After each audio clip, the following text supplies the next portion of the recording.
Баршаңызға ассалаумағалейкум. Сіздермен бірге қазақ тіліндегі спорт жайлы YouTube арна ERA-X. Видео ұнаса, видеоға лайк басып, арнаға тіркеліп қойыңыздар.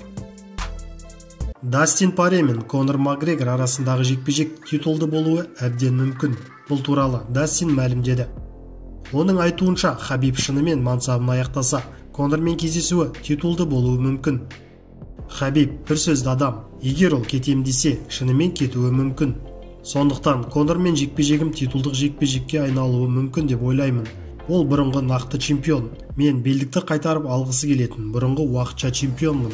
Соңғы рет біз екеуміз де қазіргі чемпионнан ұтылдық. Сондықтан бәрі мүмкін.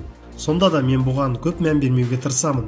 Өйткені келесі жекпе-жекте мен әлемдегі ең мықты файтерлердің бірімен кездесемін, дейді Дастин Порье. Порье мен Макгрегор арасындағы екінші жекпе-жек 2021 жылдың 23 қаңтарында UFC 257 турнирі аясында өтеді. Айта кетейік, қос файтер арасындағы алғашқы жекпе-жек 2014 жылдың қыркүйегінде өткен. Ол кезде Конор техникалық нокаутпен жеңіске жеткен болатын.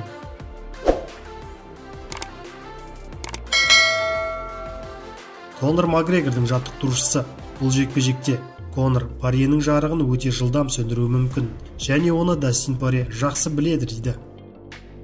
Екі салмақтағы бұрынғы UFC чемпионы Конор Макгрегор Дастин Порье үшін алғашқы жекпе-жегінен бастап қауіпті бола бастады. Дастин бүкіл өмірін спорттық психологтарға жұмсағанымен, бірақ бұл фактіні оның басынан алып тастау мүмкін емес. Дастин өзін өте жылдам жеңетін қарсыласпен шыққалы тұрғанын жақсы біледі. Енді ол әлде қайда қуатты және тәжірибелі болды. Сондықтан Дастин үшін бұл өте қауіпті жігіт. Дастин Порьеде жақсарды деп айтуға толық негіз бар. Енді оның жекпе-жегінде тағы бірнеше жақсы әдіс тәсілдері қосылған. Мен бұрын ол тәсілдерін көрген емеспін. Оның төзімділігі жоғары деңгейде. Оның шайқастарында біз оның көп соққы алып, алға ұмтыла алатындығын көреміз. Мұны соңғы бірнеше шайқастарының кез келгенін таңдау арқылы тексеруге болады.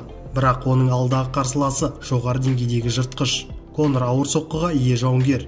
Бір соққымен ауыр нокаутқа жібере алады. Дастин оны өз басынан өткерген болатын. Қазіргі таңда екеуі де есейіп жетілді. Жастары 30-дан асып, мықты әрі тәжірибелі болды. Дастин алғашқы кездесуінен кейін 8 бұрышта Конорға қарағанда бірнеше жекпе-жек көбірек өткізді. Бірақ Конор жаттығуды тоқтатпады. Бокс кешін өткізді және басқа да істер жасады. Бұл жолы олардың стильдерінің қалай үйлесетінін білу қызығырақ болады, дейді Конор Макгрегордың жаттықтырушысы Джон Кавана. Сіздермен бірге болған ERA-X арнасы.